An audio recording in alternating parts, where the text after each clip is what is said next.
Alright.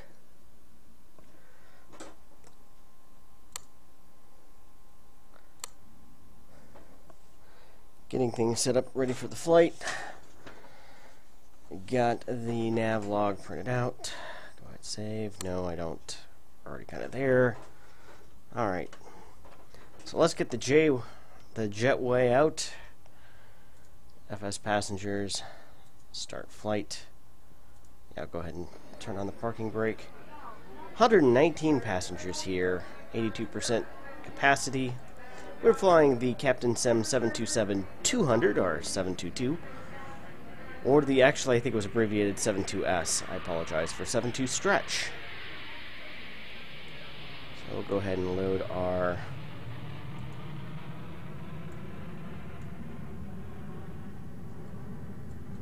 passengers, and really, we're still, see if I load full fuel. Where does that get? Whoa, wow. Our aircraft center of gravity is quite forward of center. So we'll have to kind of account for that on takeoff. Let's see here, 57 minutes. So KMCI duration, nope, not 10 hours. We're not flying to Hawaii. We probably will fly to Hawaii at some point, but today we're not flying to Hawaii. 1 hour, 30 minutes. Destination Set destination, real-time load. I'm going to go ahead and put it up for 5 minutes. Instrument, check flight control, check handset APU, check thrust lever, check flaps up, avionic, check handset gear lever, check down. Go. Actually, the flight engineer will order the voice for the Captain Sim series. So today we're going to be talking about Braniff and Braniff International, the Flying Colors. They were another airline that was based out of Texas, primarily Fort Worth, but also had aircraft stationed and a kind of mini hub at Dallas. We are again at Dallas Love Field. Current home to Southwest Airlines, Virgin America. But Braniff was one of the original competitors to Southwest Airlines, and were one of the folks who tried to lobby and get the Wright Amendment passed, which I'm not sure if we talked about that in any great depth or detail, or if I've put up that video yet. I probably need to do that here in the next day or so. I might do that tonight, release it tomorrow. Just been busy, so we'll go ahead and have our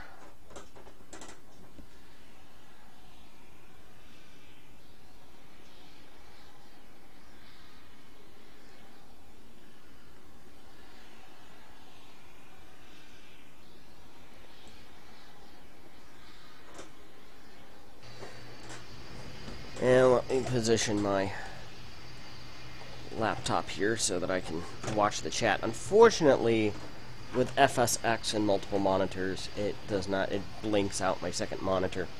Hooray for old legacy programs. I thought for sure I had opened the main door, apparently not.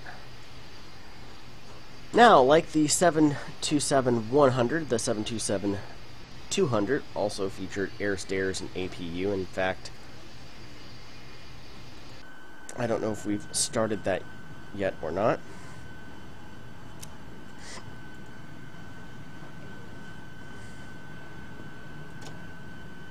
APU. Functionally, this aircraft is going to function. Our engines may be on. Yeah, it looks like engine 1 is on, actually.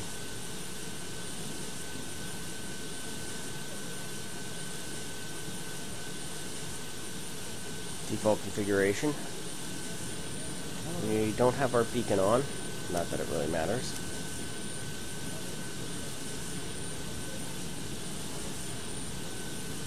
Go ahead and shut that engine down.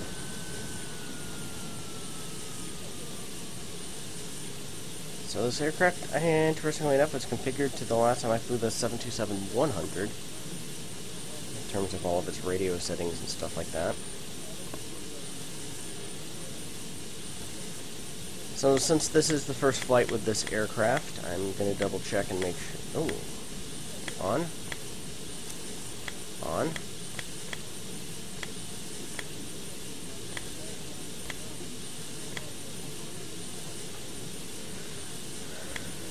Make sure all of these things are on.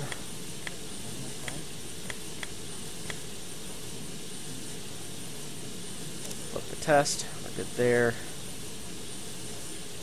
Go ahead and turn on our probe heat.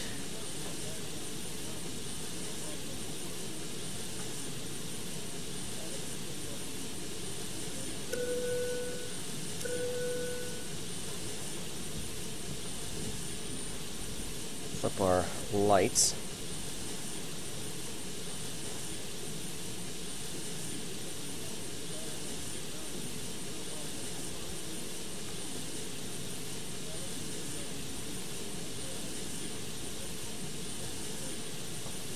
And it is hot outside.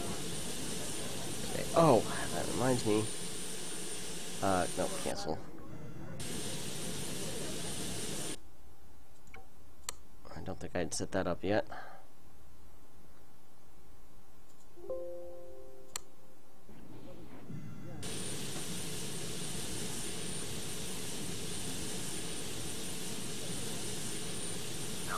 Airport information, Delta 1909er Zulu, wind 156 F, stability greater than 20 miles, sky conditions 4,000, scattered, temperature 3 or 34.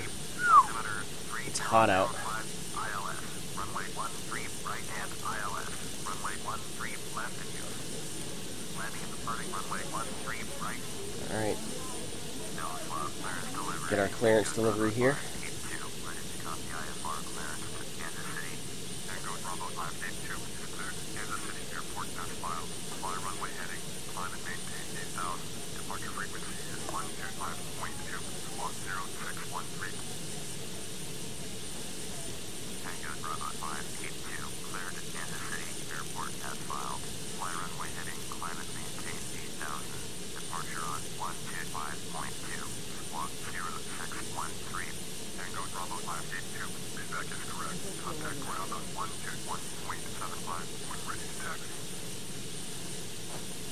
Okay, so we'll dial in our first frequencies.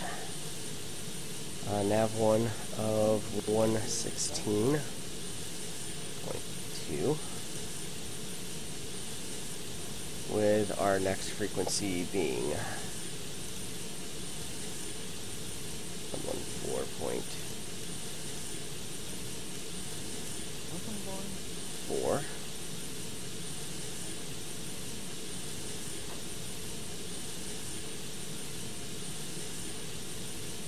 Right.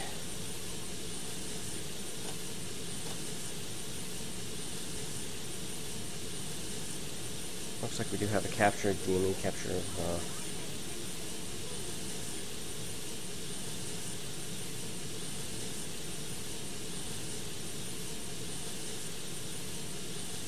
alright.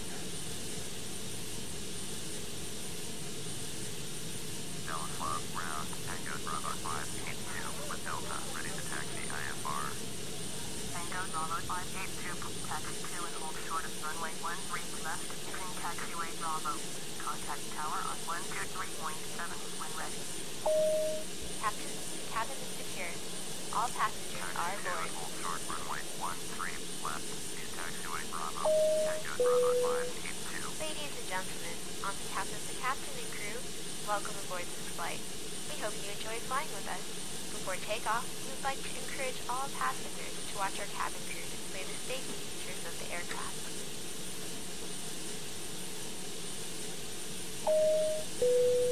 Ladies and gentlemen, please pay attention as we display the safety features and procedures of the aircraft in case of an emergency. During an emergency, please remain in your seats with your seatbelts fastened and your seat Alright, in an start upright engine number position. 3. In case of a drop in cabin pressure, breathing masks will drop from the ceiling and should be placed over your head. If there is smoke in the cabin during the evacuation of the aircraft, the walkway emergency lights will direct you to the exits which are located here and here. In case of an extreme emergency landing, you will be instructed to get into the brace position, which is executed by placing your head between your knees with your hands over your head. We would also like to remind you to turn off all electronic devices. We thank you for paying attention during this brief presentation.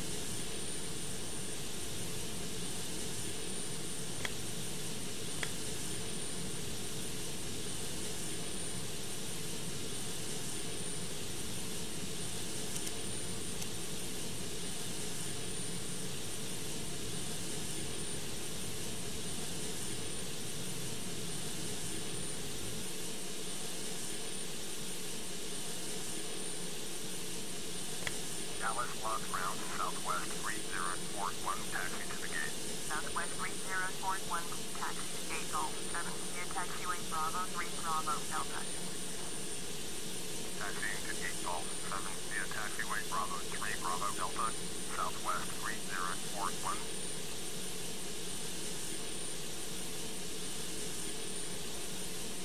So, where do we not have a bleed air? Correct.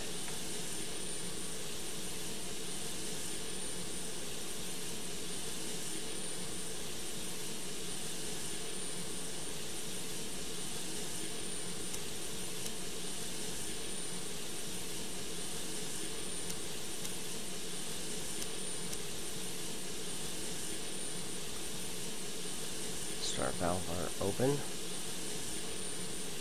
Fuel pumps on. Fuel pumps are on.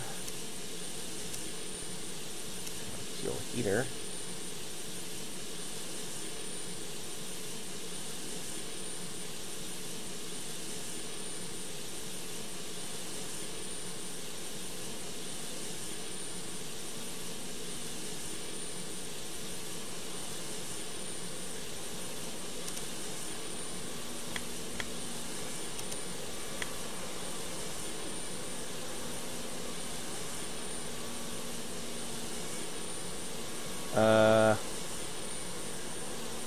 I think we just had a wing go through the window.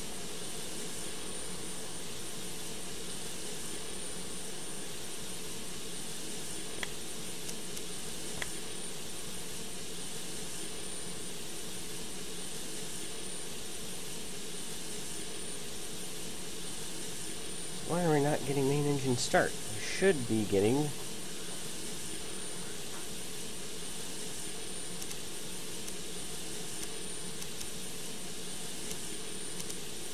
So that should be normal. Idiot lights.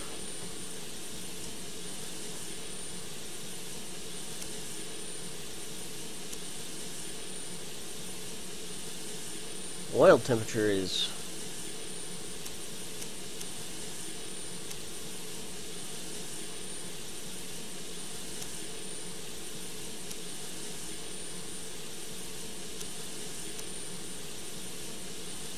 Well, that could be our problem. It's not clicking.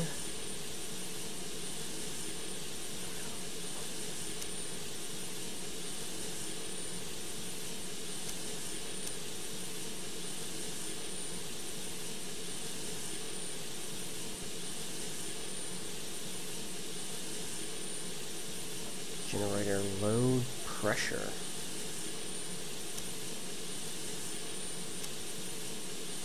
Engine oil temperature is through the roof.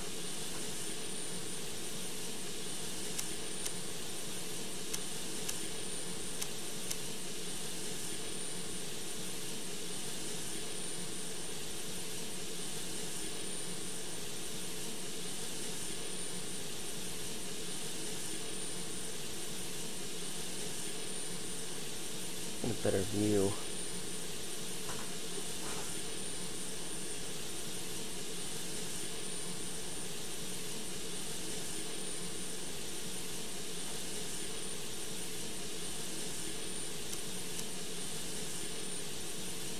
Okay, that's ground power.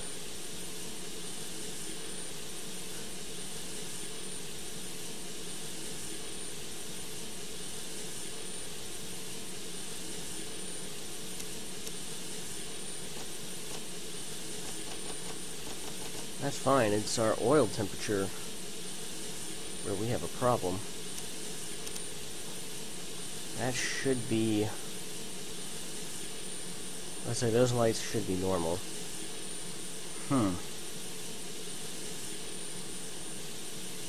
Maybe we should have kept our...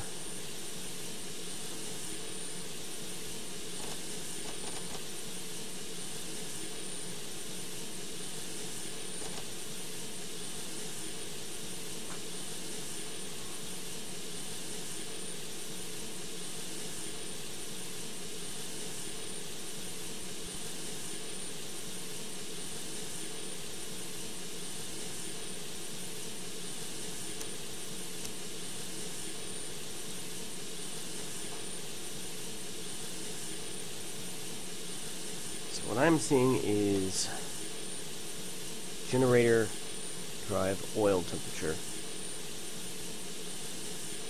is up there.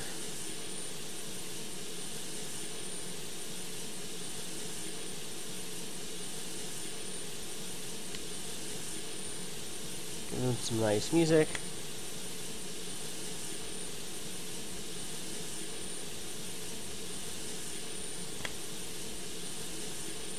Generator drive, engine 1. Club route, Southwest 1175. Request taxi to the gate.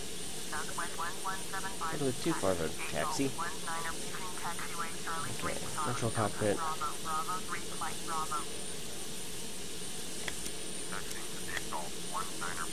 Taxiway Charlie 3 Charlie Delta Bravo. Bravo 3 flight Bravo. Southwest 1175.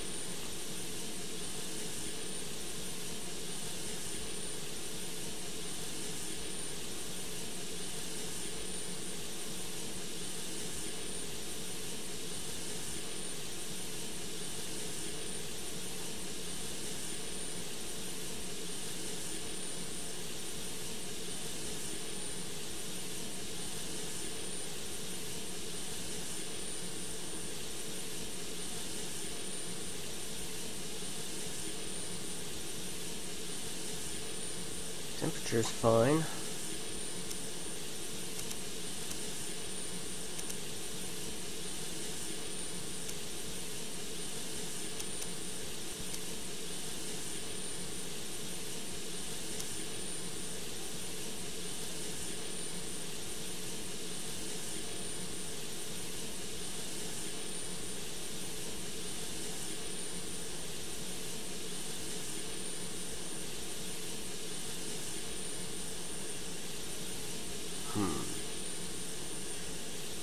Never run into this before.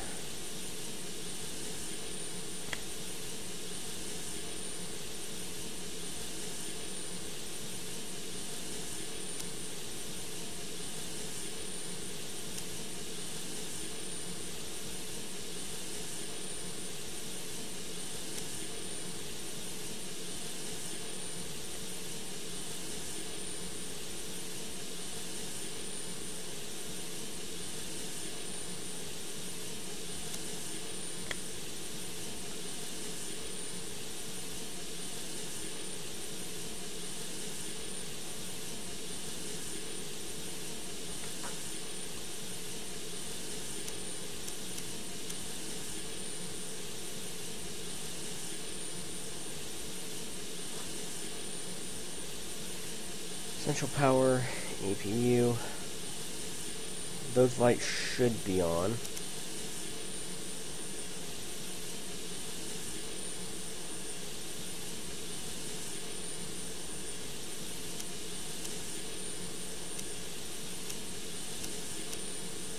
Southwest 1175, hold position, caution other traffic. Hold position, Southwest 1175. APU is on.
the engine's not wanting to start.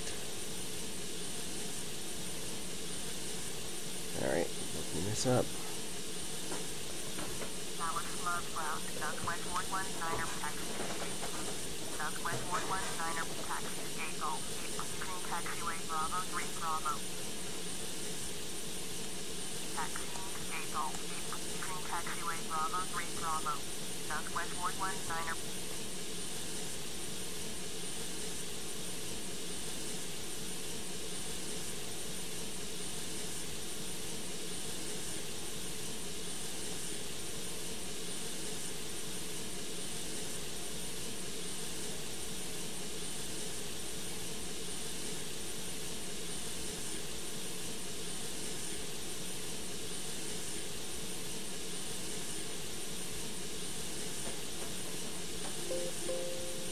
Oh.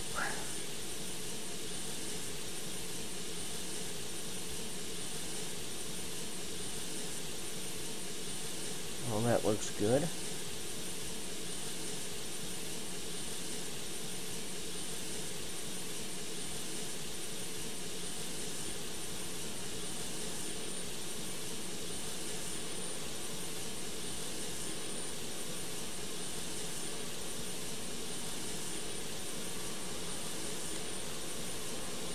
Turn on the external panel. Yeah, battery on, external battery on. Go to ground service.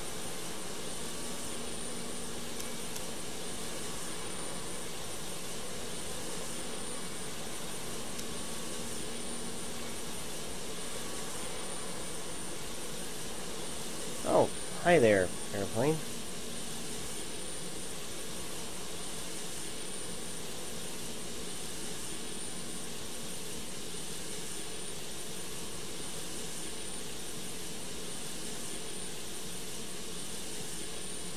Select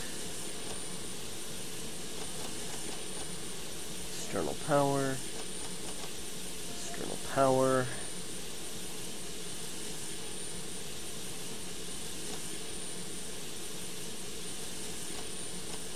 Good there.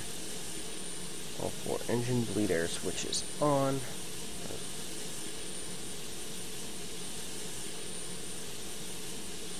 That was the wrong aircraft, but yeah, we should be going.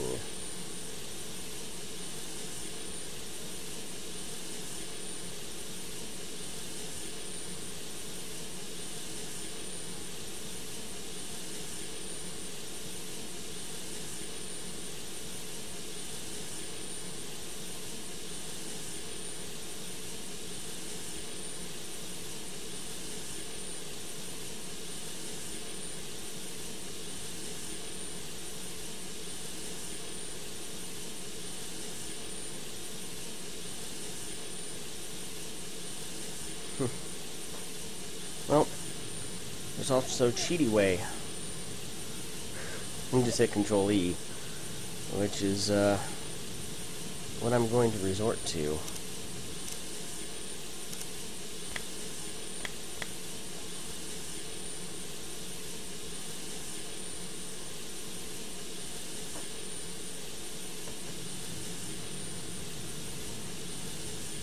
And that's the cheaty way of doing it.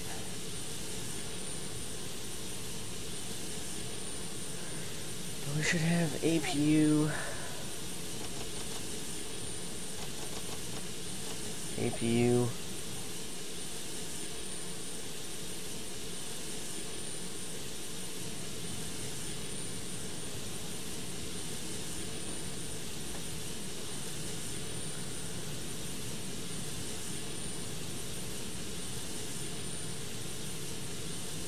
I might have had this problem with the 727-200 before.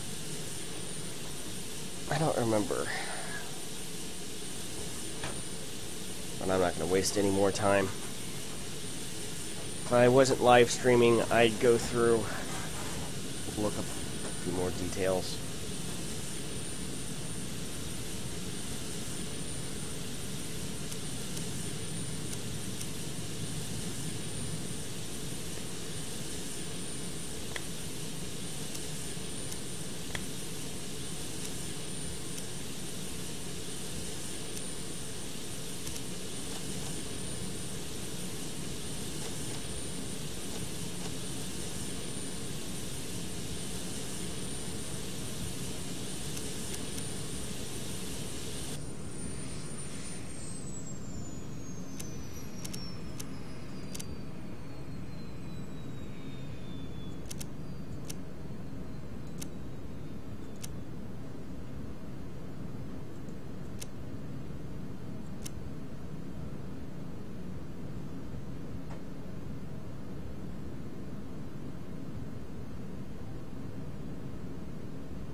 Alright, so the engine bleeds were open.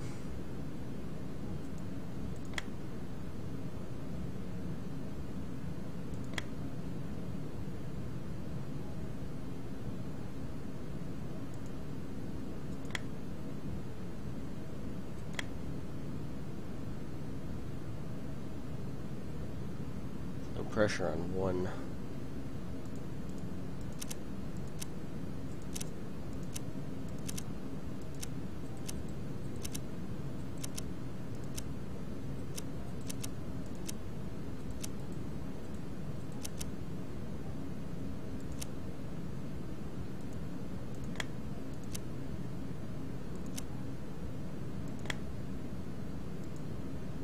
Still getting a low pressure light there. I'm not seeing anything else here. Ladies and gentlemen, we've had a slight bit of an engine problem.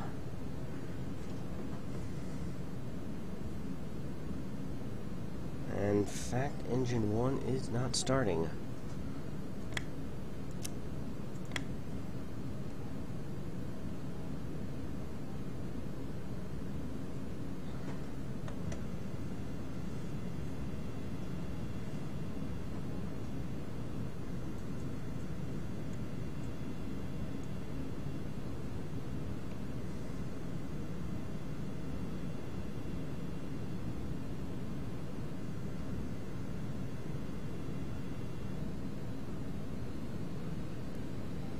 There we go. Engine 1 start. Alright, everything looks to be in order now.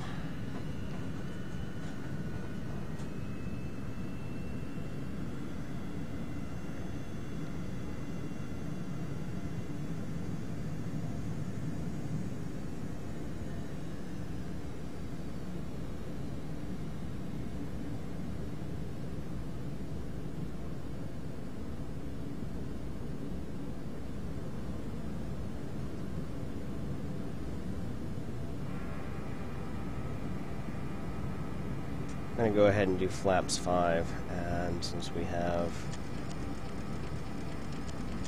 pretty high, well, we do have a forward center of gravity, so I'm going to go ahead and handle that.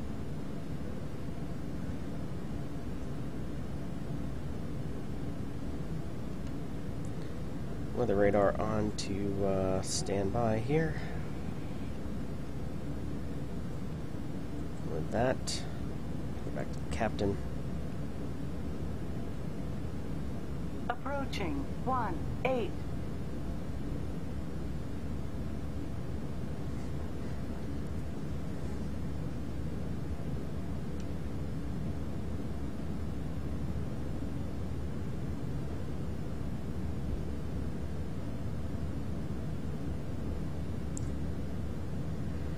So, finally on the way.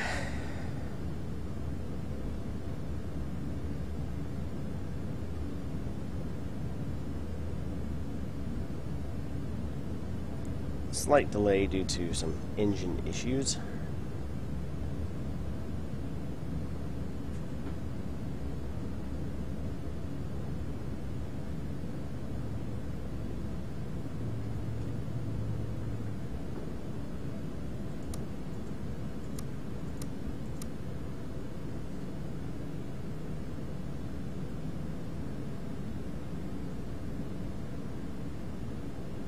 Those seem to be resolved for the moment.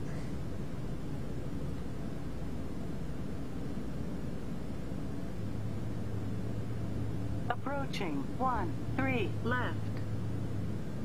Dallas Love Tower, Tango Bravo 582 at runway 13 left, ready for takeoff. Flap set. Kansas City. Takeoff trim set. Cleared for takeoff, runway 13 left.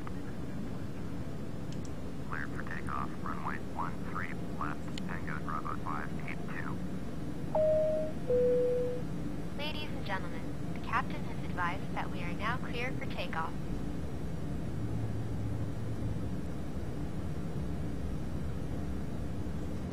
On runway 13 left.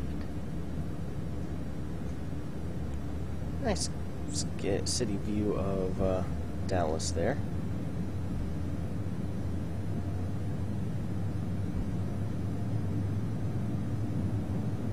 Start our takeoff roll.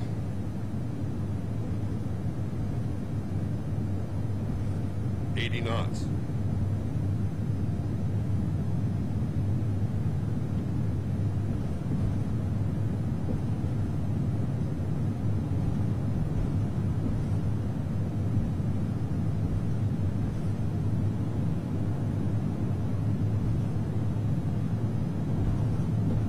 V1. Rotate. Positive rate. Gear up.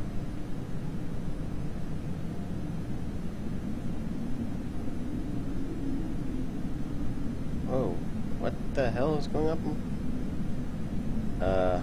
What's going on with the gear? Gear up. Echo Bravo 582. Contact regional departures on 125.2. Gear down. Why? My gear... V2 plus 10.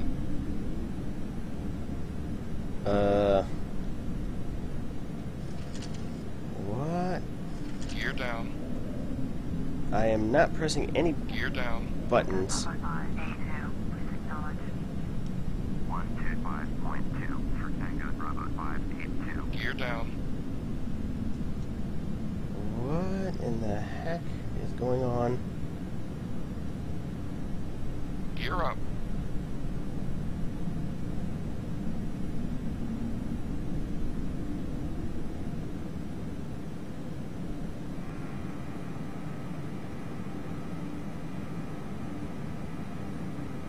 Okay. Gear down. Gear down. Something is...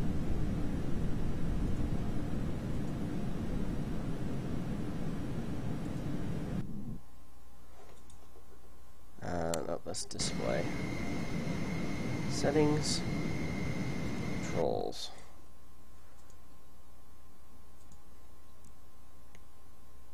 Okay, flap spoilers. That's fine. CH Control Manager 1. That's fine.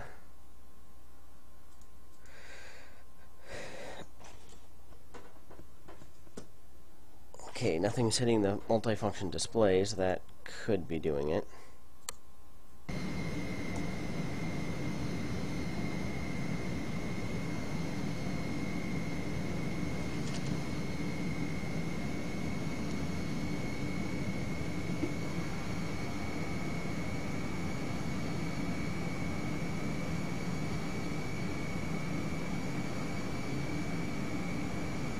Ah, so something was hitting, must have been tapping my Flaps up. function display. Slats retract.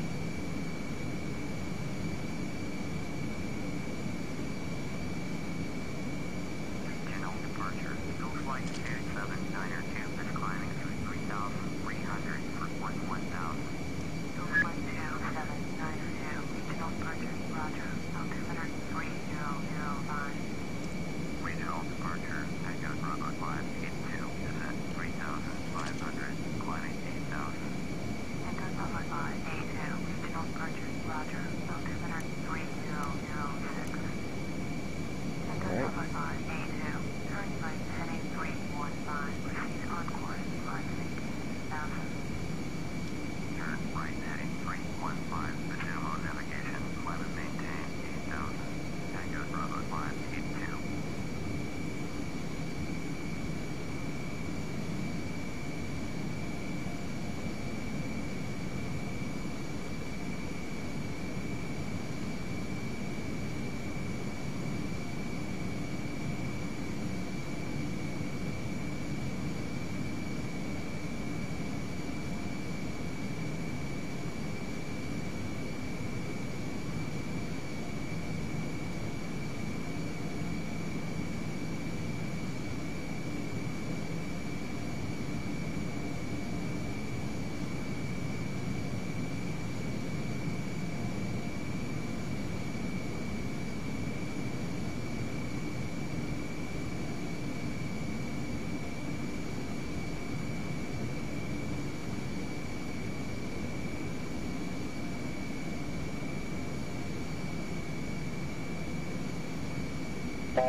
auto flight.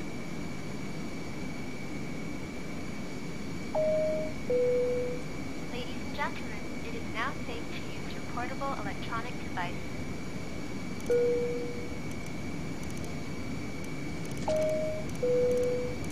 Ladies and gentlemen, the captain has turned off the seatbelt sign.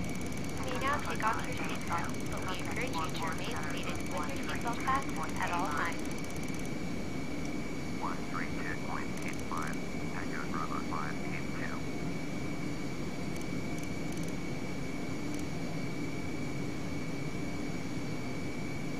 Fort Worth Center, Tango Bravo 582, is at 9,800, climbing 1,000. Passing 10,000 feet, Tango Captain. Bravo 582, Fort Worth Center, roger, altimeter 3005. Descending below 10,000 feet. Tango Bravo 582, contact regional, departure at 125.2.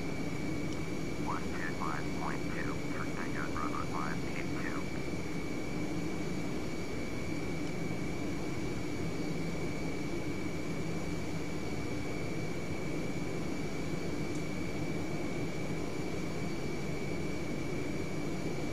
Passing 10,000 feet, Captain.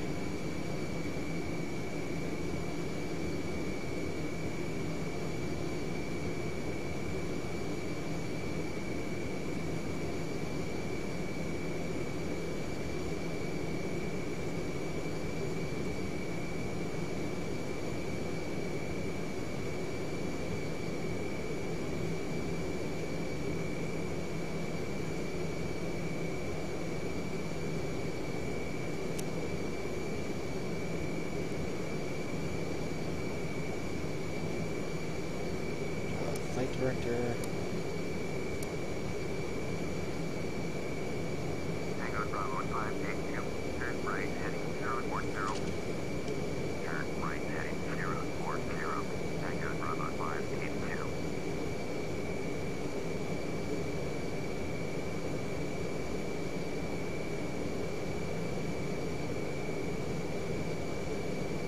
Surfaces on board. A joy of painting episode. Ladies and gentlemen, we have just started the in-flight movie displaying on the screens ahead. You will find a set of headphones to your left. You can adjust the language and volume on the dials next to your seat. Fort Worth Center, Eagle Flight 3449er is out of 17,300 for 15,000. Eagle Flight 3449er, Fort Worth Center, roger, altimeter 3006. Eagle Flight 3449er, turn left heading 125. Turn left heading 125. Eagle Flight 3449er.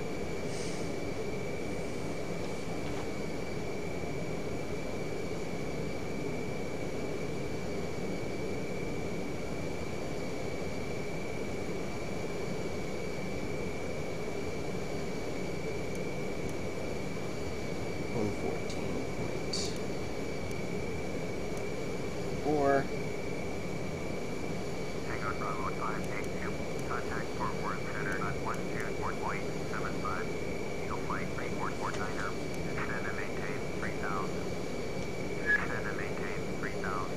Eagle Flight 3449er, 124.75 for Tango Bravo 582.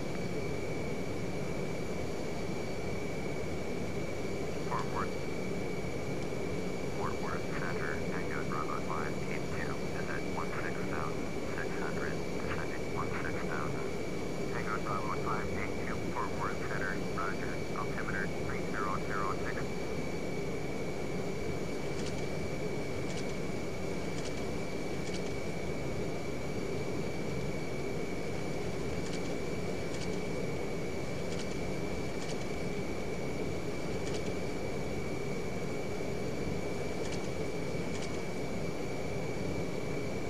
Tango Bravo 582, please expedite your descent to 16,000.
It's Texas. The Bravo 582, turn left heading 010, resume on navigation. Turn left heading 010, resume on navigation. Tango Bravo 582.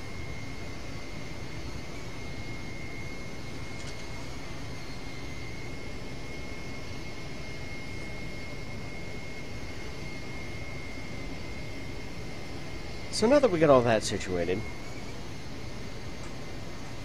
72S, or the 72 stretch, this was... Transition altitude, Captain.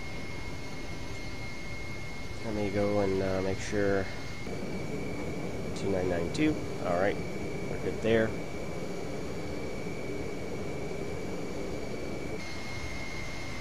And our airspeed is looking good. Now there's no auto throttle. In terms of cockpit, the virtual cockpit is basically identical to the layout of the 727-100. This is simply a stretched version of the 100 that could seat around 150 passengers. It was this airliner that really formed the backbone of most airlines during the 1970s, at least U.S. domestic airlines. Pretty much everyone flew them. Braniff, even Southwest, flew a 727, which they leased from Braniff International for a couple of years to bury the hatchet, as it will, between their price war competitions of the early and mid-1970s. And then you had Delta, American, TWA, Eastern, Trump Shuttle. They all flew the 727. And this was basically the regional and mainline airliner of that time period. Now, the 737 was also increasing in popularity as well, especially since it only had a crew of 2 and 2 engines, which made it a little bit more efficient, and eventually that aircraft kind of won out over time. But since this was a 3-engined aircraft with an aircrew of 3, before the 1980s, that meant the 727-200 could make certain transatlantic routes in order to fly from, say, New York to Ireland, for instance. To, I believe Shannon, Ireland was one of TWA's destinations. It also meant that it could operate from the southern part of the United States, in particular Miami, to various Latin American countries. And that was kind of the bread and butter of Braniff and Braniff International. They were noted for being based out of Texas, and originally started up offering services in Texas, but grew and really were noted for offering a lot of the South American routes, where they lacked competition from TWA, Pan Am, and other airlines throughout the 50s, 60s, 70s, until the airline ceased operations in, I believe it was the early 80s. Unfortunately, with Braniff International, they were a victim of deregulation and probably one of the harder hits. Now, Braniff in particular did fly one variant of the 727 that's kind of interesting. It is the 727QC. It did feature a larger cargo door in the front, but the seats could be quickly taken out or put back in. It could take about 30 minutes to replace all of the airliner's seats, and then you could load cargo pallets on the aircraft. And this is because Braniff, the powers that be and the management, calculated up, and how they could make more money is to keep the aircraft in the air as much as possible. Go back to the cockpit here, as we should be getting the next climb permission here momentarily if we don't get a ATC change. Tango Bravo 582, climb and maintain flight level 290. Climb and maintain flight level 290. Tango Bravo 582. So we'll continue our climb up.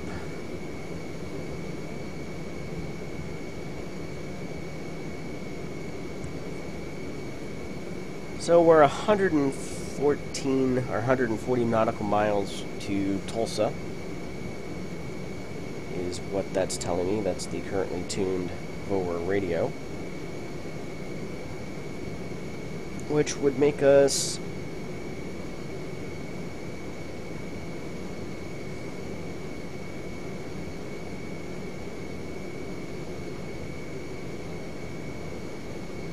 about 300 nautical miles from Kansas City International. We'll be talking about that a little bit later on here.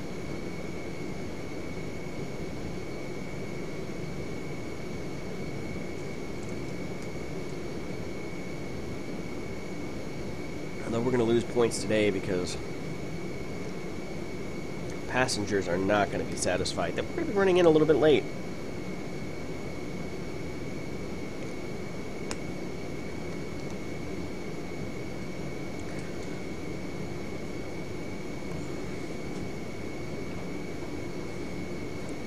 I will be picking up Prepared here shortly. I've kind of been waiting. I'll probably do that later on this summer. This may be my penultimate or maybe ultimate FSX Steam Edition series of videos. Excuse me as I take a drink. And I've been out doing yard work and it's been cooler. It's like it was 80 in the upper 80s, lower 90s. Last week it was in the hundreds, and I desperately needed to get out and mow the yard and spray weeds, spray for bugs. So I was doing that earlier today. Now I'm enjoying some thirst-quenching Gatorade. And no, they're not sponsoring this. Unfortunately, according to this, it looks like the connection dropped out a few minutes ago. Should be reestablished.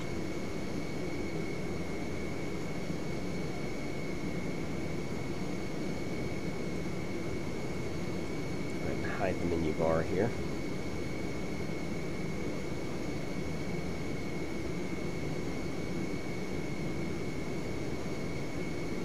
And reaching our cruising altitude of 29,000.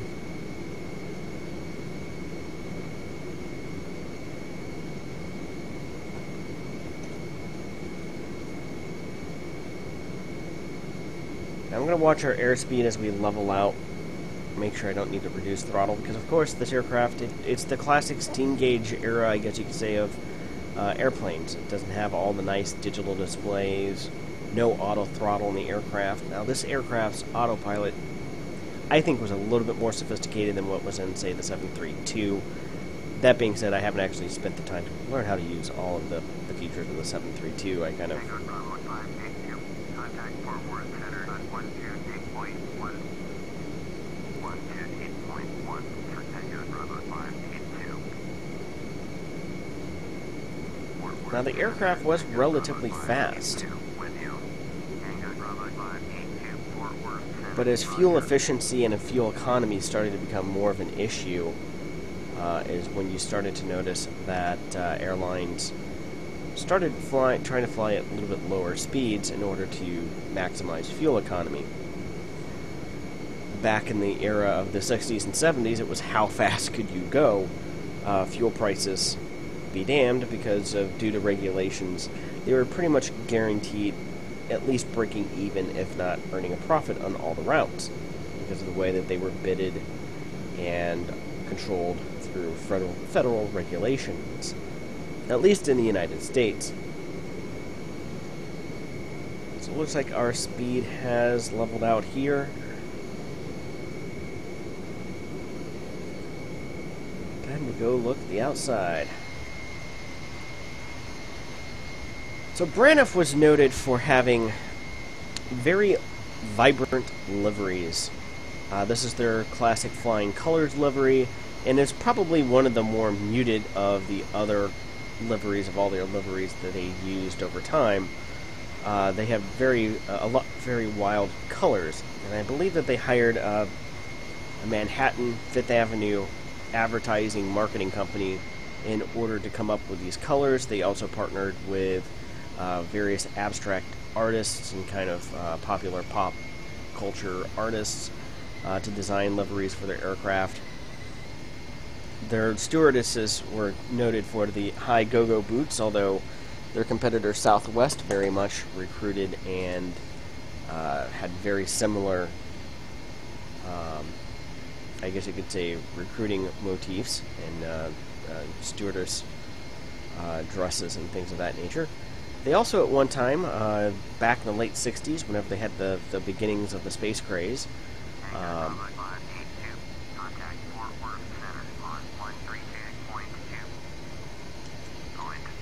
they actually had bubble space helmets that their stewardesses were supposed to wear, at least to and from the aircraft, in order not to get their hair if it was raining or anything like that, because not a lot of airports, or not every airport, had jetways that they flew to.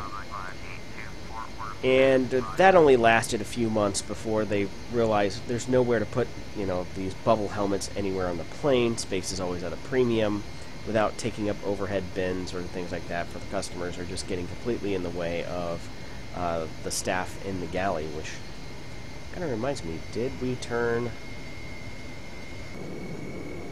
we did turn on our galley power, right? People can get hot food. No, we did not. Surprised the stewardess wasn't in here complaining.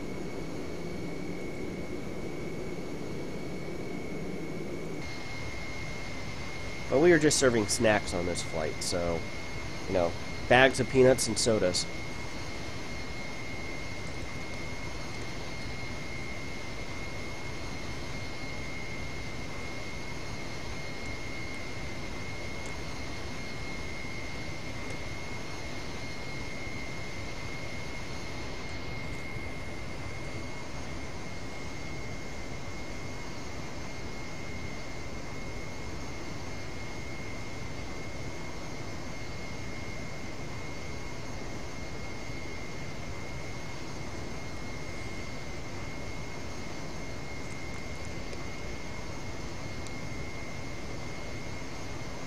Excuse me as I'm taking gulps of my drink here.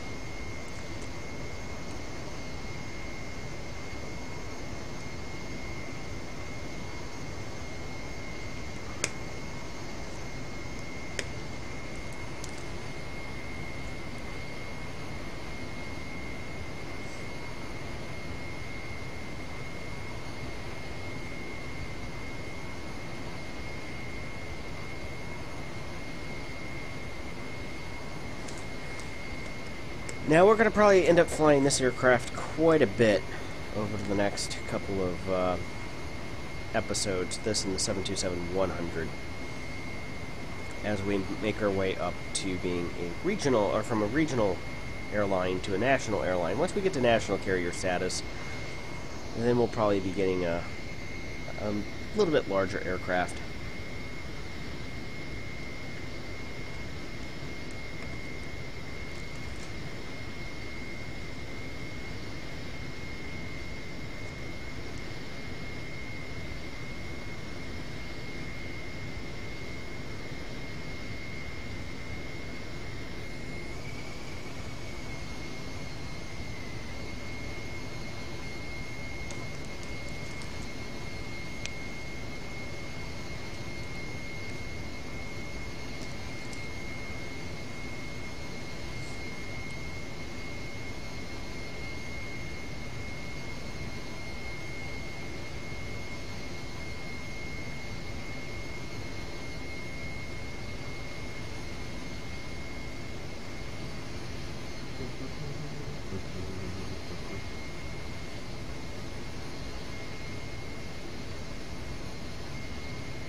Not much in terms of scenery to look at either. Go ahead and do a quick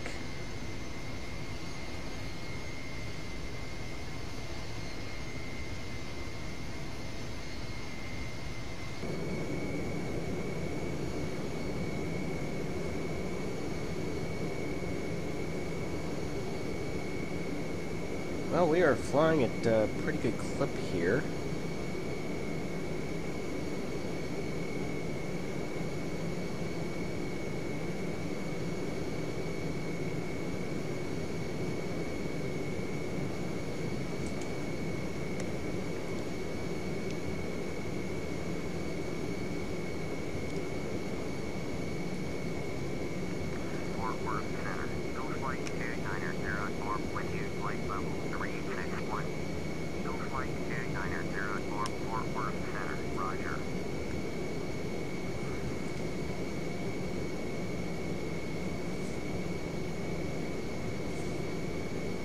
This is FSX Steam Edition.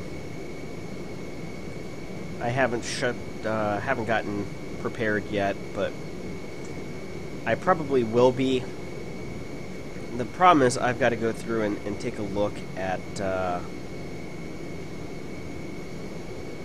which add-ons. Some of my add-ons will work with prepared, as in they don't require any additional licensing or anything like that. Other aircraft that I have are FSX only, and you have to buy their prepared versions.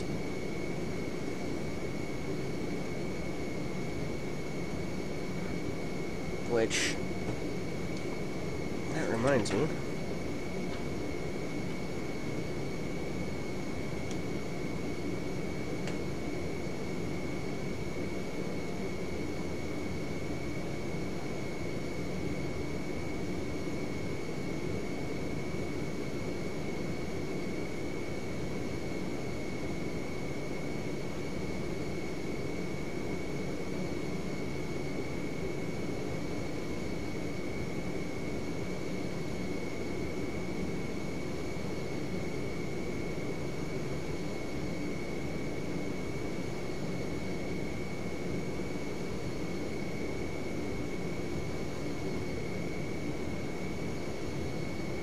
Yeah, like right now,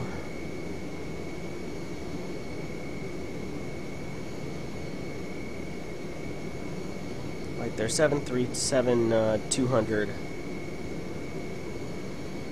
for P3D4 version 4 is a completely separate package.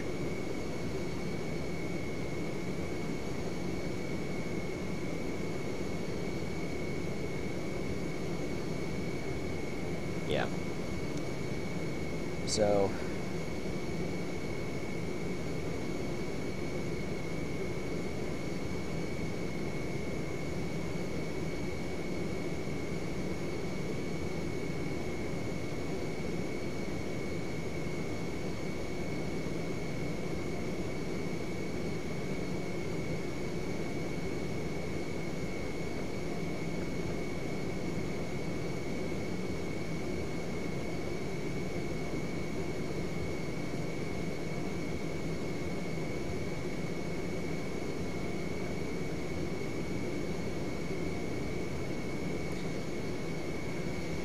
yes, there's an aft galley in this aircraft.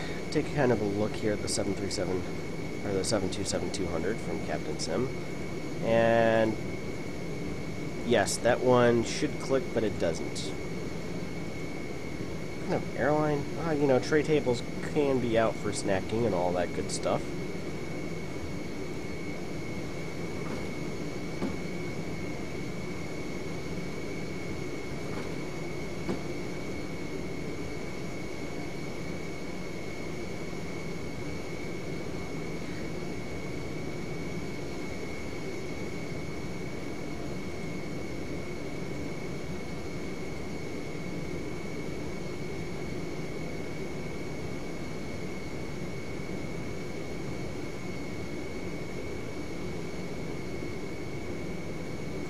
Galley. I mean, there's quite a few animations and stuff like that. Obviously, we're running... I don't see any real first-class passenger seats here. It seems like we're running all economy. Hello, Captain. Would you like some coffee? Enjoy.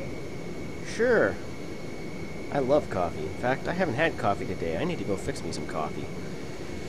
Interestingly enough.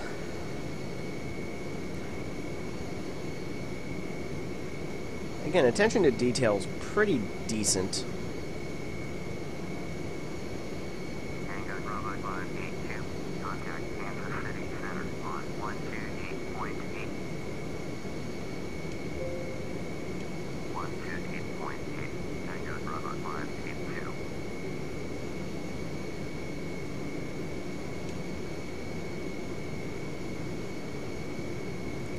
So we're 20 miles from Tulsa, basically.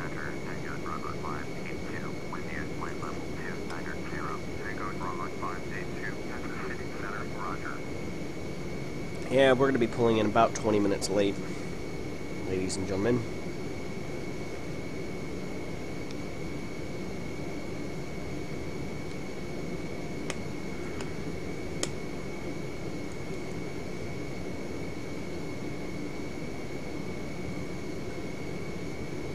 But remember those days when some of the air crew would leave the cockpit door open so people could see what they were doing? The era of flying before 9/11. Hey, it's daytime. Don't pull down the blind. Be able to see out the wing. Why put the passenger seat here right by the wing in the rear of the aircraft?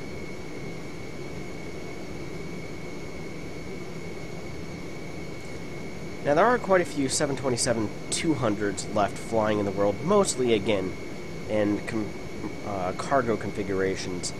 The 727 was used, especially the 200, extensively by FedEx, as they purchased used aircraft off the market, as well as bought a number of 727-200 freighters direct from the factory, and then converted many, many more as airlines went out of business and liquidated assets, or the airframe just got old and uneconomical. But this plane was flown by many airlines, including TWA. TWA flew the 727-200s really up until their demise. They were just getting ready to phase them out in favor of Airbus 318, A319 series aircraft whenever they were acquired by American Airlines in 2000.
Apparently, as I said, we're pretty much redlining the engines right now. You normally wouldn't do this in cruise, but we're trying to make up time. So we want to be going basically as fast as we can. We're going about Mach 0.83, which is a pretty good clip, about 315 knots.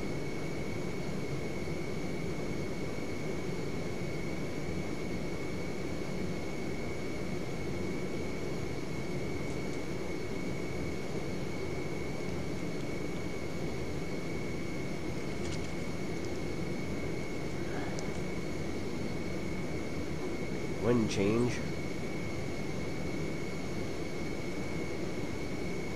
I'm about to sneeze here, so I'm going to shut off my mic for a minute.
like 12 sodas.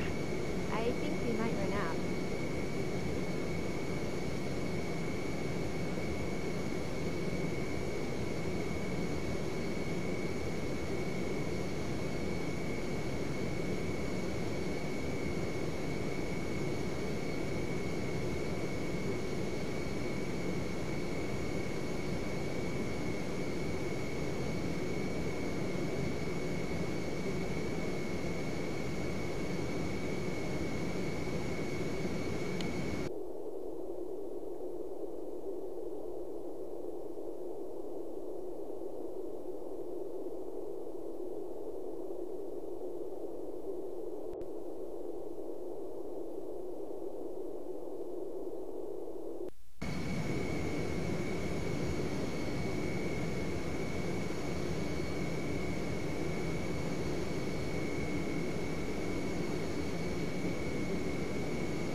Bravo 582, traffic is at 12 o'clock, 4 miles at flight level 301, Boeing 737, port 7 site.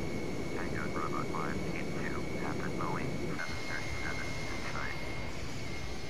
Tango Bravo 582, traffic alert, 3 o'clock, less than 1 mile, flight level 301, Boeing 737, port 7 site.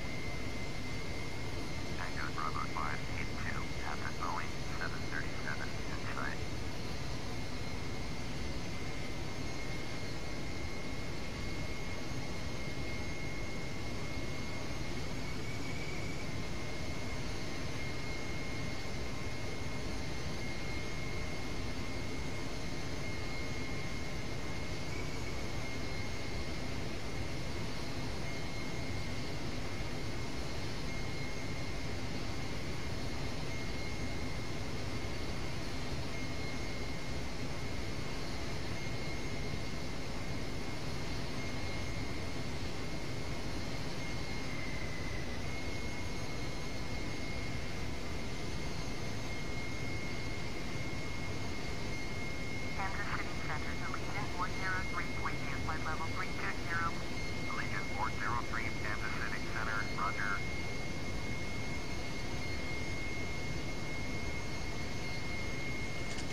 flight level 190.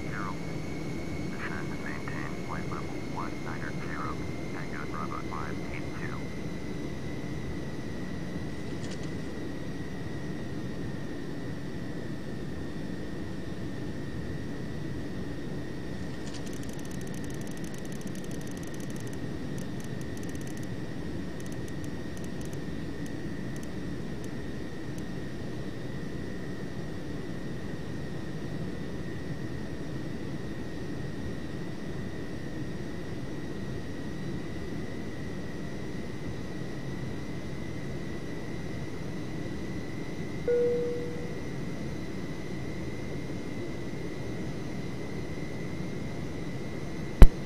So we've started our descent stage. I'm going to go ahead and increase the throttle here. The reason being is I want to try to pick up as much time as I can since engine trouble getting out of the gate.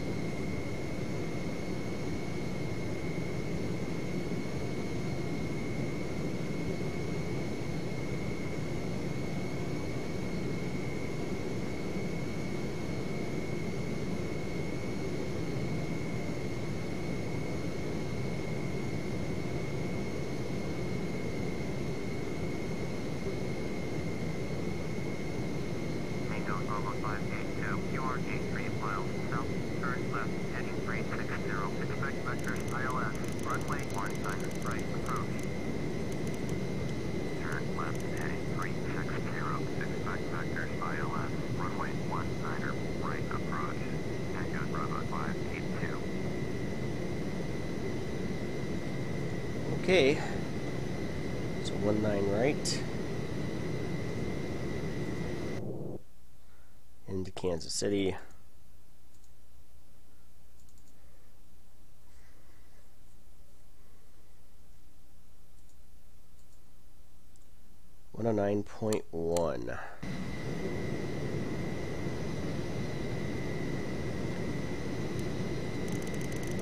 Kansas City Center, Southwest 2261, with you.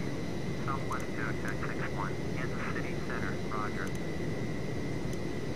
Okay, there we go.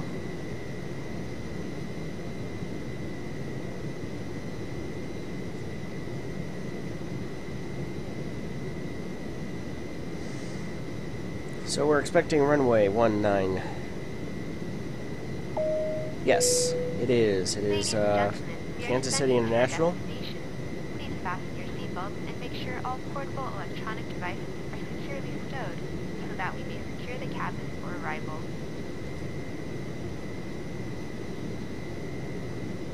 We're flying from Dallas Love to Kansas City International, which is a historic route that was flown by Braniff International.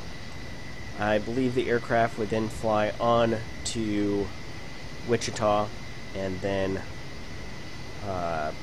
back down to Dallas International. I believe was the historical air route for this particular aircraft. Or I should say airline and running. Starting to get a little hazier out. Tango Bravo 582, turn left, heading 330. Turn left, heading 330. We're a little bit late getting out of the gate due to some problems getting number 1 engine started. So I'm descending probably... Oop.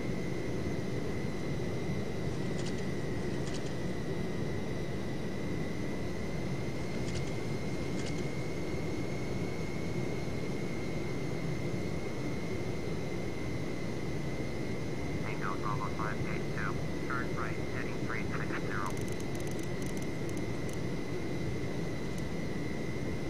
Turn right, heading 360.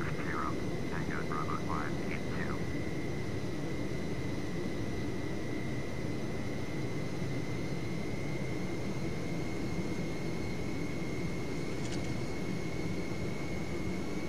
us at 19,000.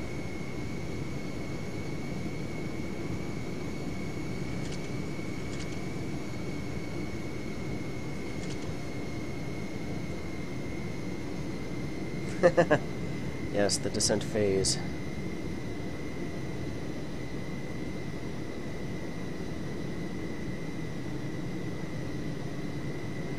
Probably not going to be that late if we're 60 miles out at 16 minutes. I am going to keep the speed up a little bit, though.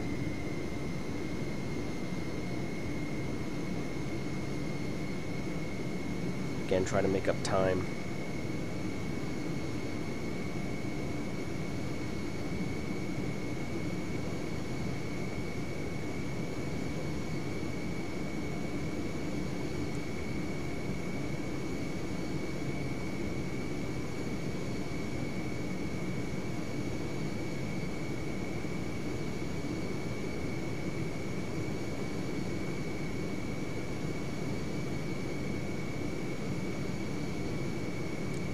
Fuel cost, we don't worry about those in this thing.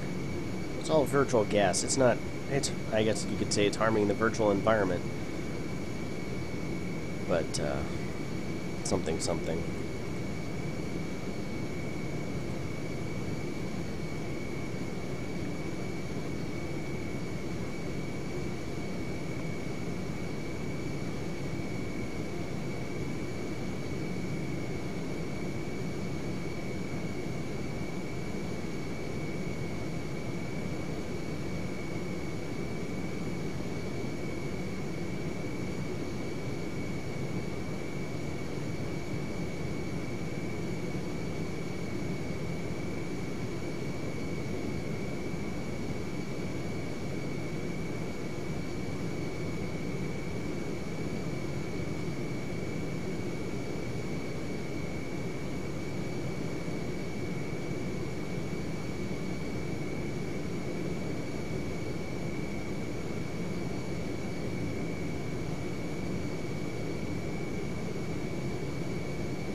Probably be wheels down probably about 14 minutes, but it'll probably be another 5 minutes before we go to the gate.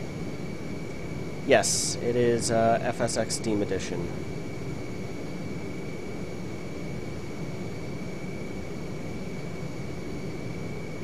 I don't feel like repurchasing all my aircraft for prepared yet.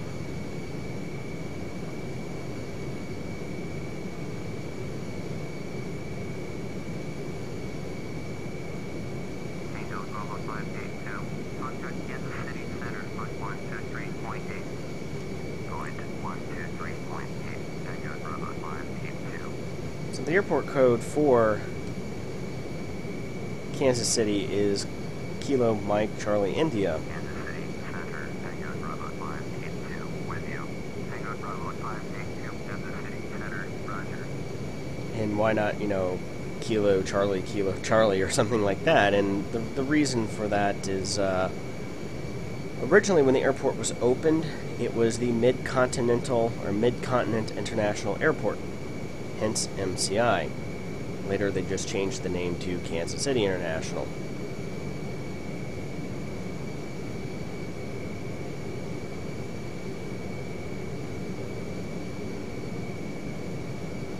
So again, we were a little bit late out of the gate due to problems starting the number 1 engine. So planned arrival was in 12 minutes, hence why kind of picking up speed here and flying a little bit faster than probably normally would on a descent, just trying to make up time, trying to get our virtual passengers to their virtual next flights and all of that good stuff.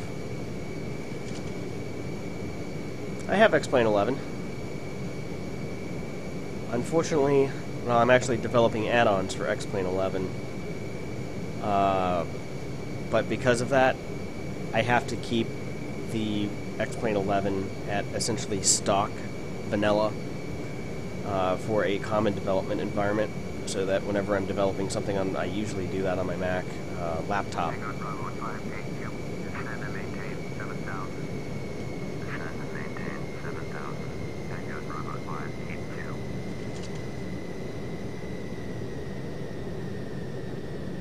But the X-Plane's ATC is just bad. And again, whenever I'm showing off development and stuff like that, I have to fly it with the in-game built-in GPS, or not GPS, but ATC. We're passing transition altitude, Captain. So I am going to go ahead and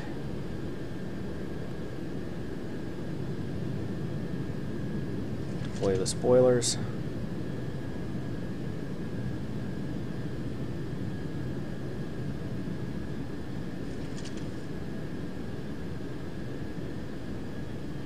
Always got to watch it with the spoilers, because one of the big no-nos on this aircraft is you do not deploy the spoilers with flaps down, because if you do, you're going to have a very bad day. Personally, of all of them, I prefer X-Plane 11 right now. I'm just using FSX because this is FsPassengers. Because of FsPassengers, I'm developing my own add-on that's kind of a cross between FS Captain and FsPassengers. 582, turn left heading 330. Turn left heading 330. Tango Bravo 582.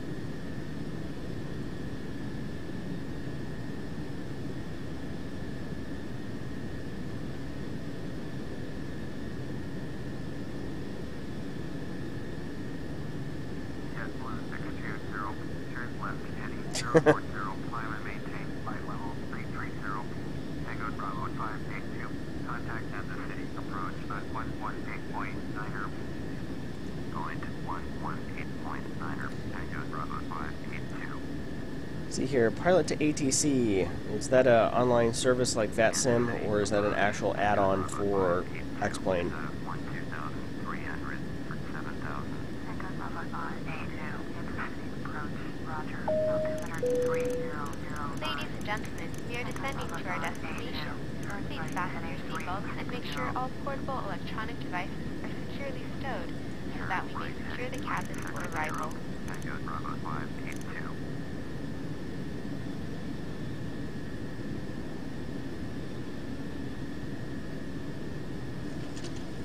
Alright, we're below 250 knots.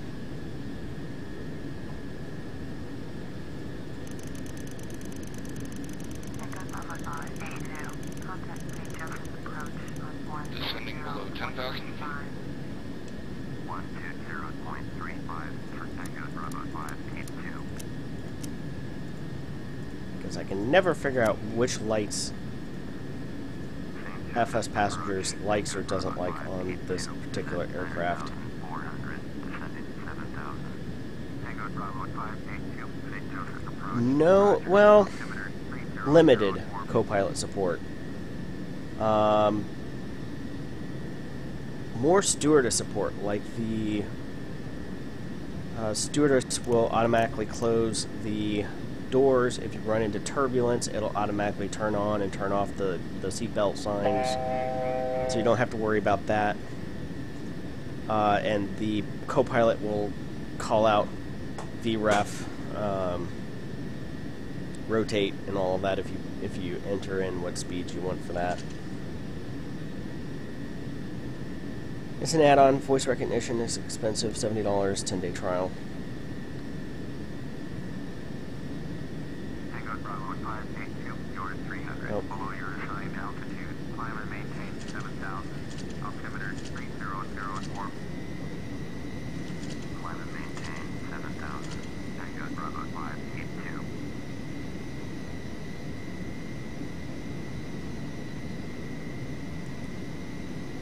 Should pay more attention to what I'm doing and less to the chat.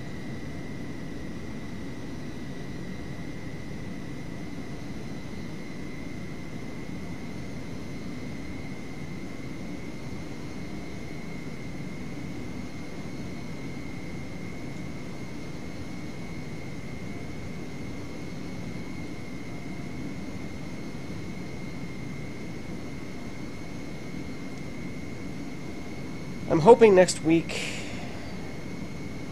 I'm hoping by the end of the month that I'll be doing a flight with what I have, at least thus far, in terms of my add-on for X-Plane. If I can figure out tomorrow what widget or why, whenever I added a what's called an X-Plane SDK parlance, a widget, basically a window like this, is causing X-Plane to crash on startup. So I've obviously got something in the code wrong, and I've isolated it to what section of the code it is. There's just very little SDK references out there as to why what I'm doing may be wrong. And it doesn't get far enough along that I can get any type of meaningful output as to is it a semantic error with Python or something there. I don't know.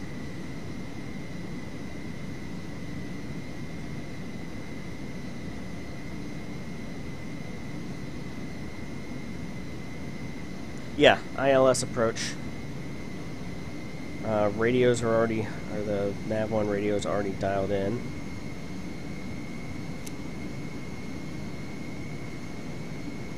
.21 miles out. 19 approach, or 19 right approach.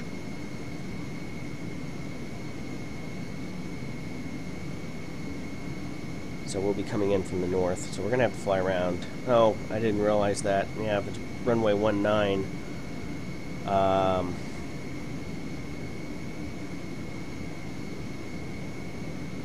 Well, we should be getting instructions to turn here, I would imagine, because we're 22 miles out. We should be getting instructions to turn.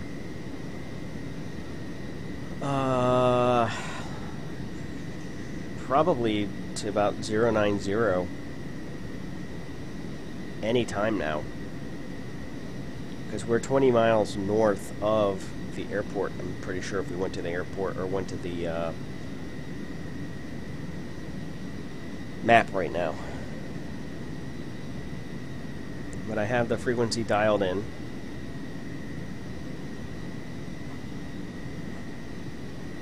Although it's 7,000, we'll probably get an instruction to turn and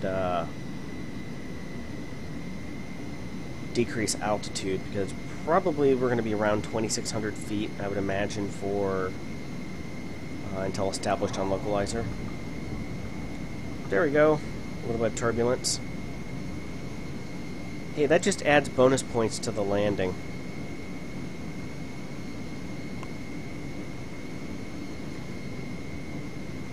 Which actually, that's what I was working on yesterday, a matter of fact. My app was detecting of turbulence. I'm still working on it. I'll put it that way. X-Plane SDK does have the ability to measure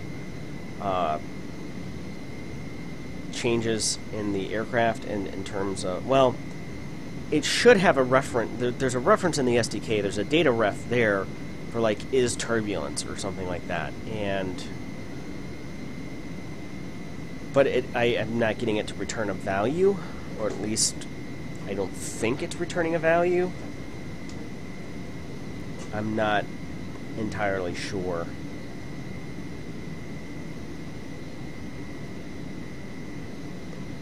But normally, my days consist of get up in the morning, walk the dog, spend 2 or 3 hours working on the FlightSim app,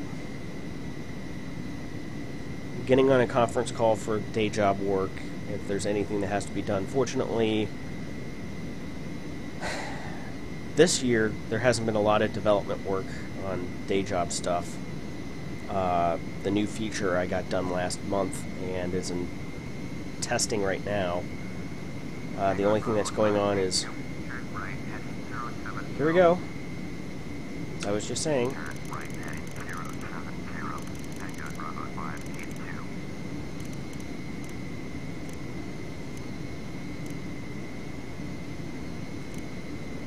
we go. The mouse is a little bit picky these days. So anyway, I've been trying to do that, and it does return values for X acceleration and X, Y, and Z planes. So I'm trying to figure out if there's where do I need those values to be in order to detect turbulence, and then therefore for seatbelt signs to be on, and all of that good stuff. There's still a lot of that kind of stuff to do, and even if I don't have everything in the kitchen sink there for the initial release, I'm much of a believer of try to get about 80-90% of the way there and then get it out, and some of those numbers will be dialed in between beta testers and then just live production, and get customer feedback, because again, what I think may be acceptable parameters, maybe a majority of the customers don't. They want it to be more strict, less strict, or all of that good stuff. Still want us at 7,000 feet. I imagine they're going to probably call for a pretty quick descent here. Or FSX's ATC is just going to completely screw this up. That's entirely possible, too.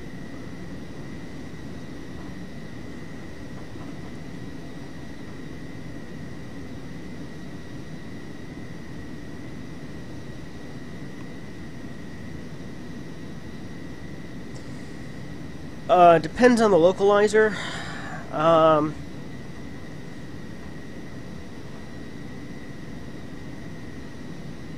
Usually you can get the ILS heading at about 20 miles.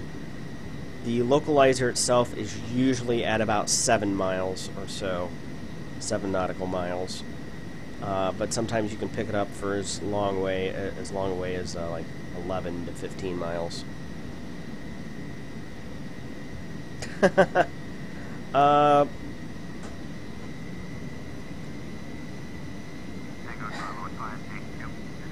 we go.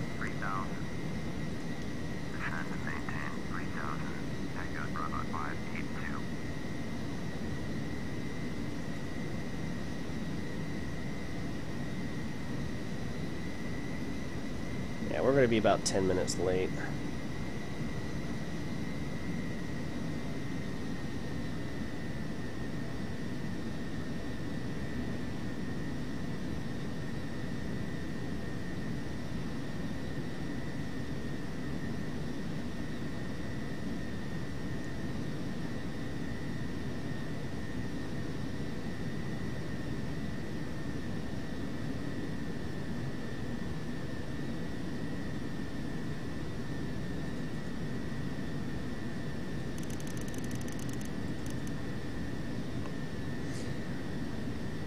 Most plugin developers are either individuals or small teams. And a lot of that comes down to, well, how well does it sell? You know, will I sell 1,000 copies? Will I sell 10,000 copies? Don't know.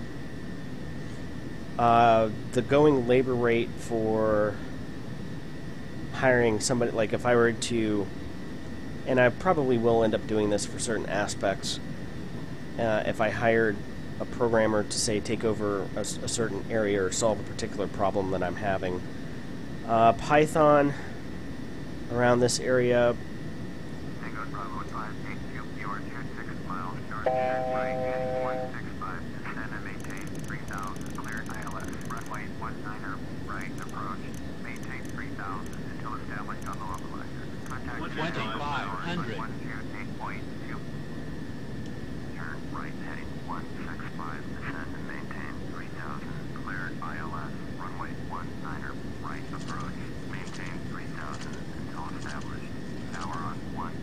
alright,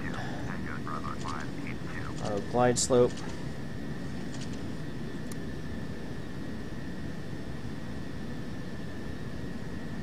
So here's a good case. We're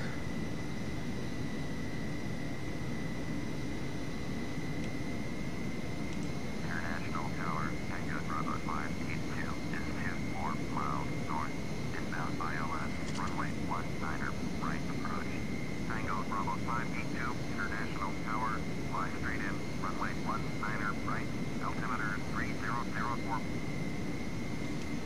But typically I do that and then get on conference call for work, and then I have to be available in the afternoon in case they have any questions. The big thing that's going on project at work is website redesign. We just went to glide slope capture at 22 nautical miles, more or less. That's tuned to to the VORTAC, or the VOR MCI, which is roughly about the middle of the airport.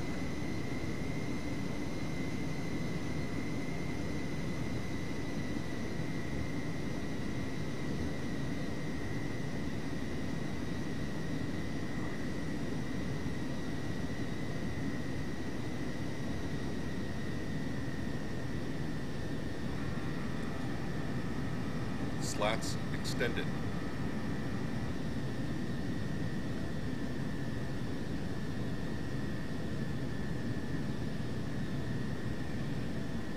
Now, when this caret hits this line, altitude hold should disengage, and then whenever we intersect the radial, the heading lock should also disengage and pull us to approximately 190.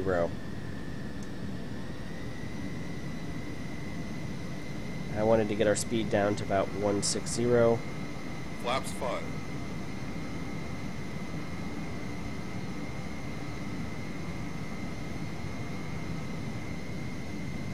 What should happen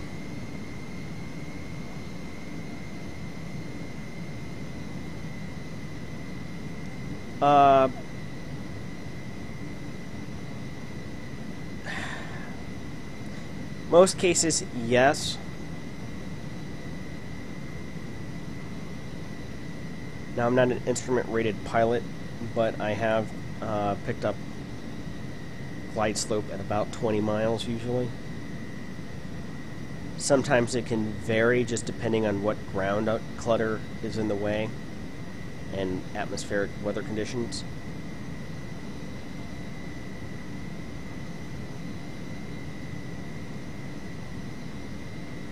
So glide slope VRAP capture. plus 15. Yeah, that's fine.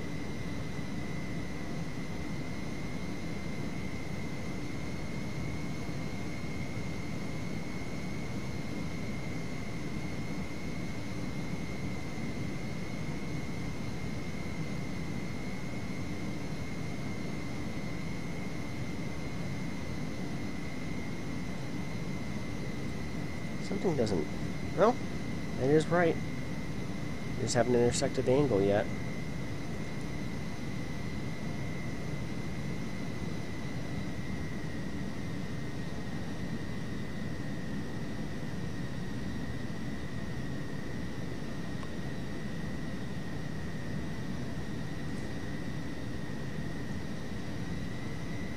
Yeah, for about 20 miles out, that's usually a good approximation. You should be established at that point now.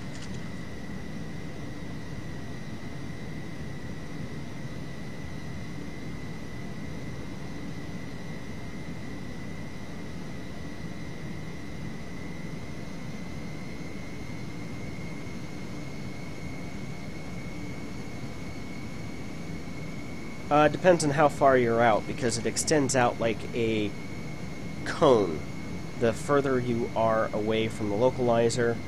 And we'll just notice right here the heading select bug went down, so we are captured on the localizer.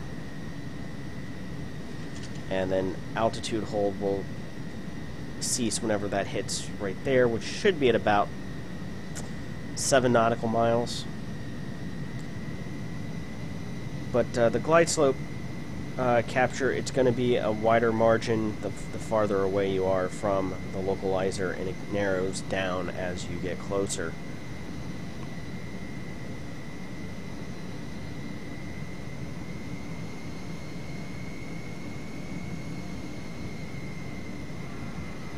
Flaps 10.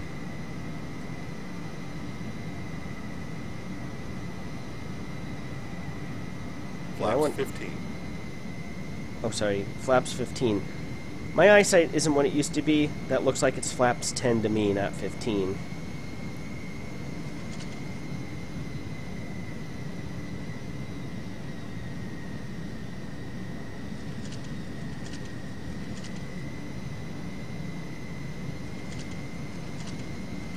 And there we are. Nose is going to go down at about 8 nautical miles.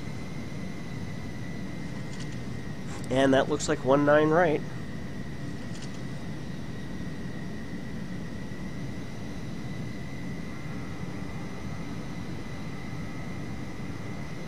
Ah, great.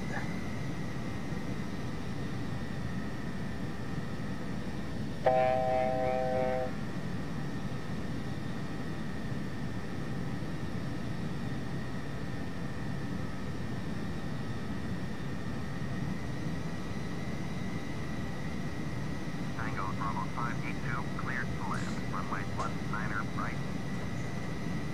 Flaps Cleared 25. to land. Runway 19er right. Tango So we have our Bravo clearance. 582. Gear Gear down. down.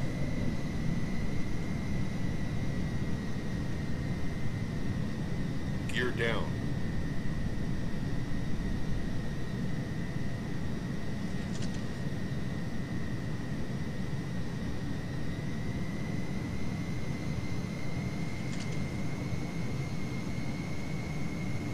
Not doing a great job of keeping the speed consistent here.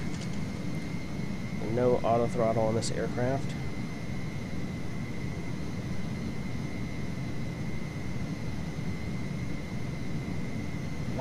One thousand.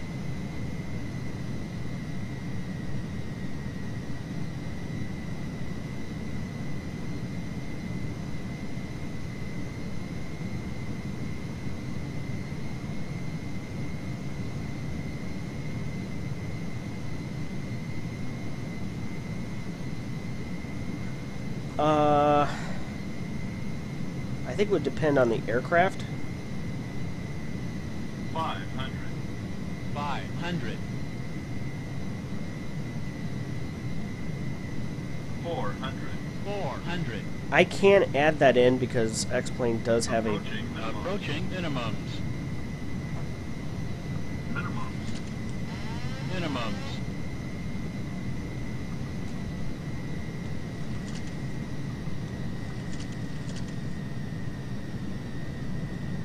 Whoa. 100. 100. 50. 40. 50. 30. 30. 20. Spoilers deployed. Reverse thrust available. Reverse thrusters engaged.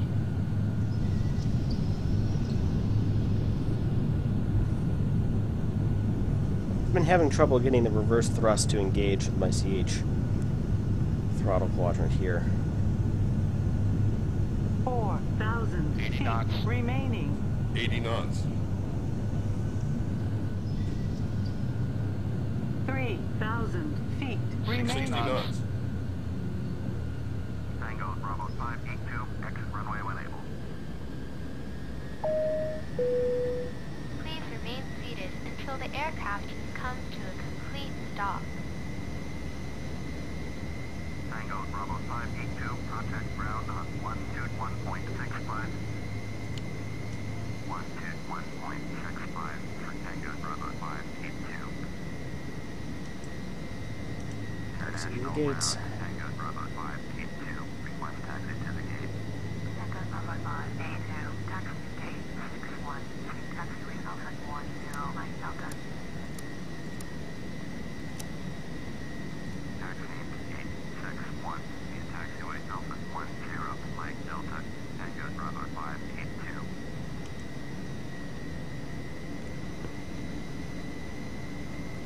So arrived at Kansas City International.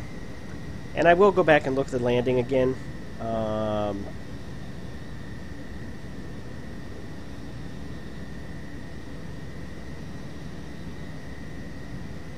Once we're to the gate. Again, about 12 minutes late, which we spent about 20 minutes on the ground for me trying to figure out why one of the engines wouldn't start. Howdy there, Avian.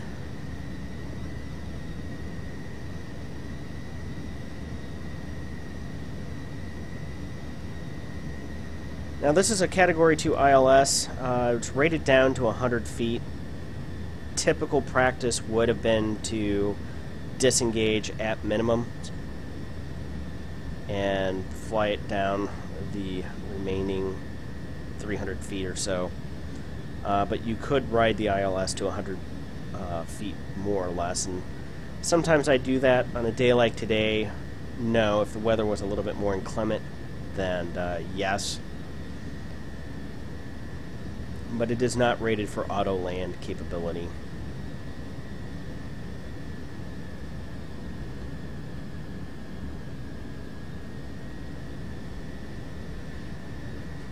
Which is a feature that came in much later aircraft, and then next generation. Interestingly enough, it was there in the L-1011, which is a spoiler alert we might be seeing later on in the series. That is one of my favorite planes to fly in FsPassengers and FSX, is the Captain Sim L-1011, which is a plane I absolutely hated when I was a kid, but that's a story for another time.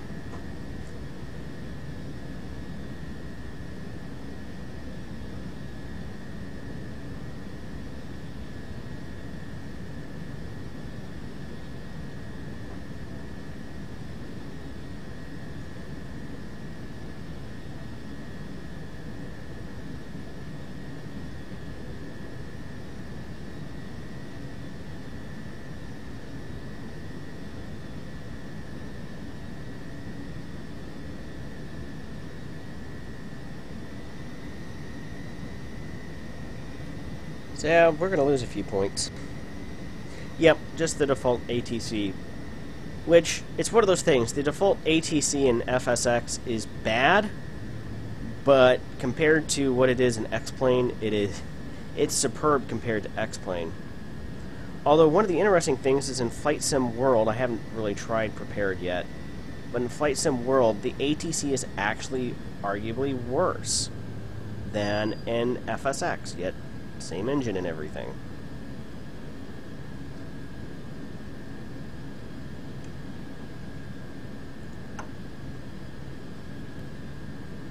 Alright.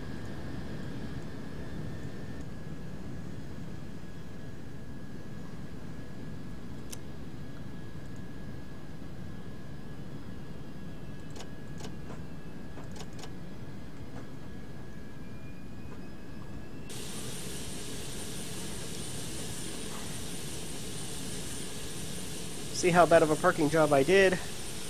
Not super horrible, but not the best ever.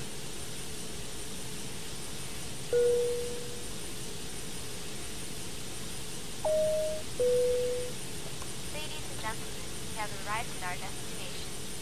On behalf of the captain and crew, we thank you for flying with us. We hope that you will join us again.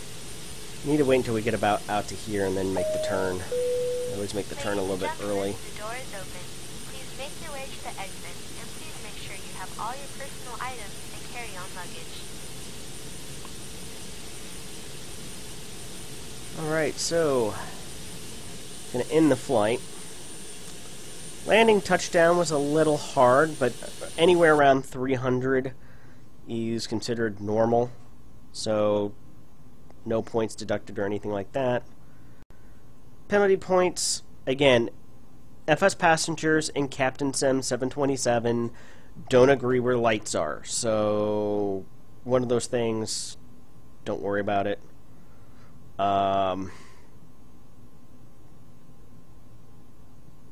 Should be 100%. Nobody got too mad.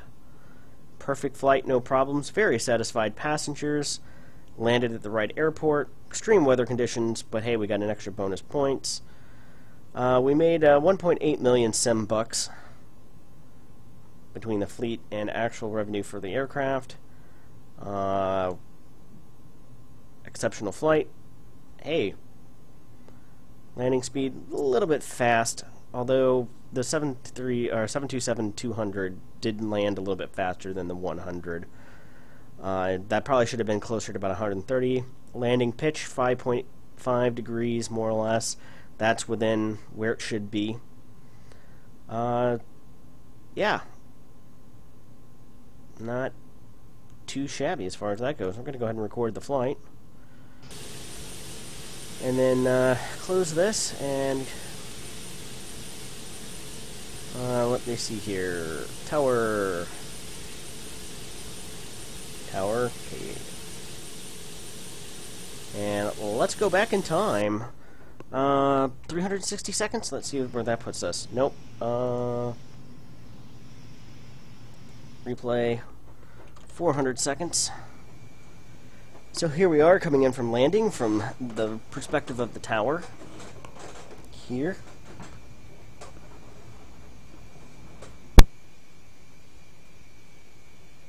More than welcome. There's Suleiman. So coming in, that's where I disengage the autopilot, and ground effect on a hot day was definitely in play. Yeah, the main exit was open because the main exit was open on before I went to replay. One of those fun FSX things. But got it down.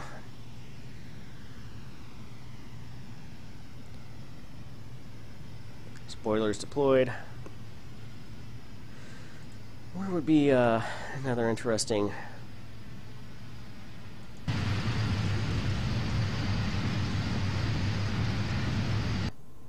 Replay. 400 seconds, you guys think? So coming in from this perspective, what do you all think about this perspective? Traffic underneath. Now I do have Mega Scenery Earth. Yep, there we go, disengage.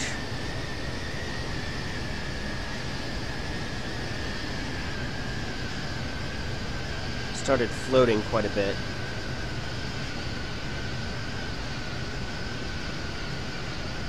Got it down.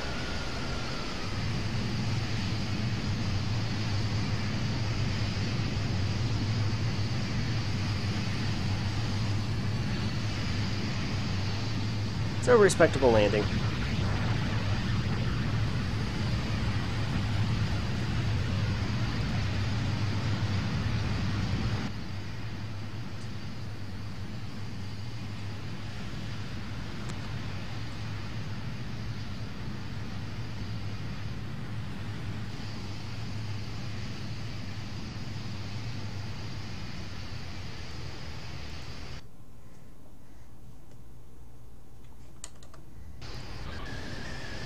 Again, ground effect really took an effect, so nose down.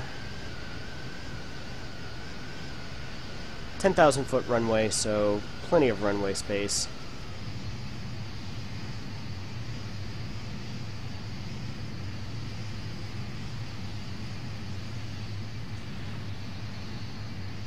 So Braniff International returns, the Flying Colors returns to Kansas City International. Which is an interesting history of it in and of itself in terms of its design and some other features that we will talk about in a future episode. Until then, see you next time.